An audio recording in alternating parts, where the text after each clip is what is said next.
You probably know the story of the wee boy who went to church with his grandparents.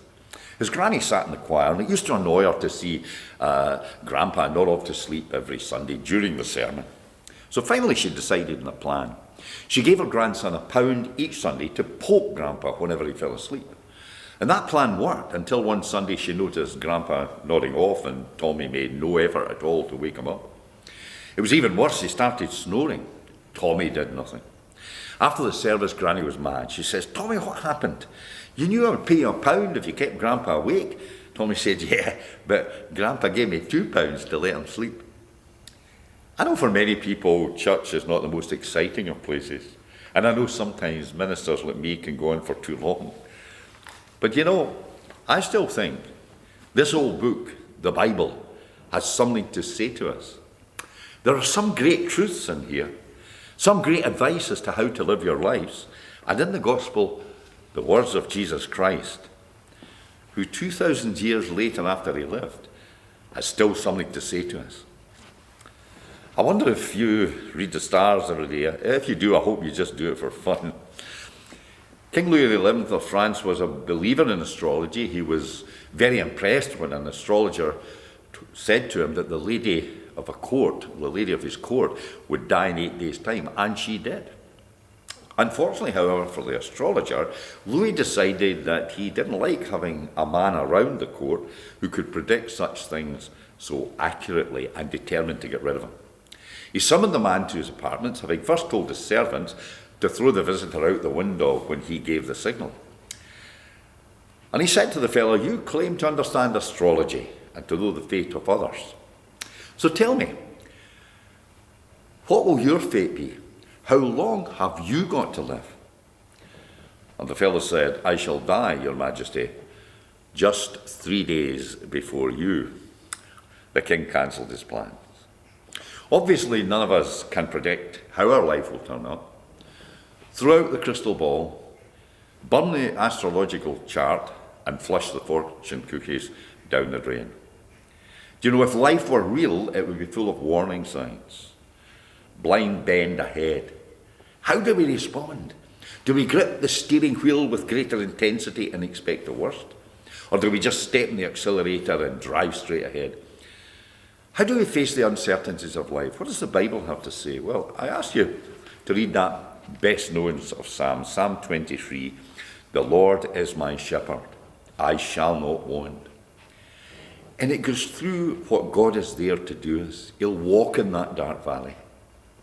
It tells us, in short, that we are not alone in this world of conflict and struggle. Somebody is watching over us. The Lord is my shepherd. And we need somebody to watch over us. The shepherd provides for the sheep. There's a fellow called Billy Short who used to live in this community around 40, 50 years ago. And then he moved through to Dunfermline on the east coast of Scotland. But he stayed in touch with us. And he used to come through and stay with friends. And when he did, he came to church. And one Sunday I asked him to read. And he did. And the lesson was the psalm that I've just referred to. And he asked me if he could say a few words about it. And I told him to wire in. I should have said that Billy has 2 artificial legs. So he told his story. He said he was in the Arctic convoy during the last war. He was torpedoed and drifted in the water for a long time before he was picked up. The water in the Arctic is so cold that Billy got frostbite so badly that he lost both his legs, cut off without an anaesthetic in a Russian military hospital. But then he said, as he drifted in the cold Arctic waters, one thing kept him going.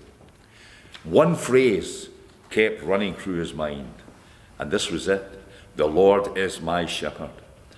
And Billy Short believed he was not alone. He was under God's protection. He had hope. Hope he got when he remembered that psalm. George Matheson was a young divinity student. He lost his sight, and shortly afterwards, his fiancée broke off their engagement.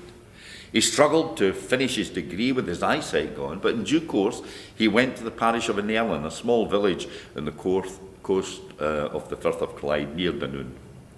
Yet it was he who wrote that hymn, "O love that will not let me go."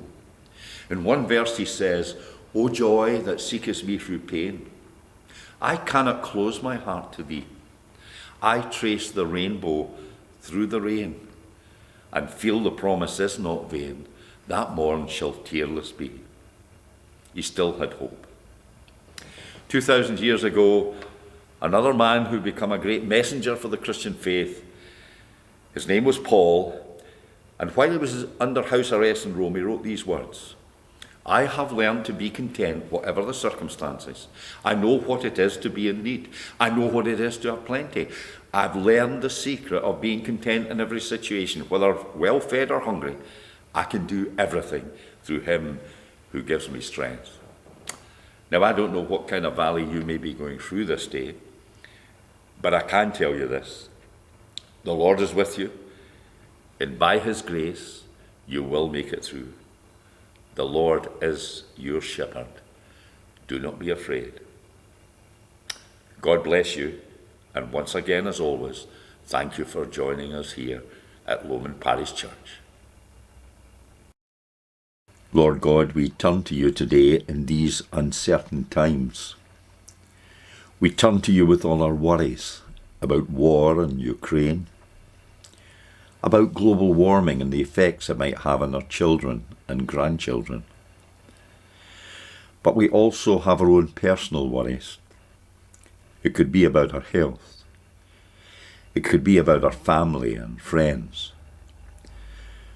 So many anxieties that can rob us of our happiness.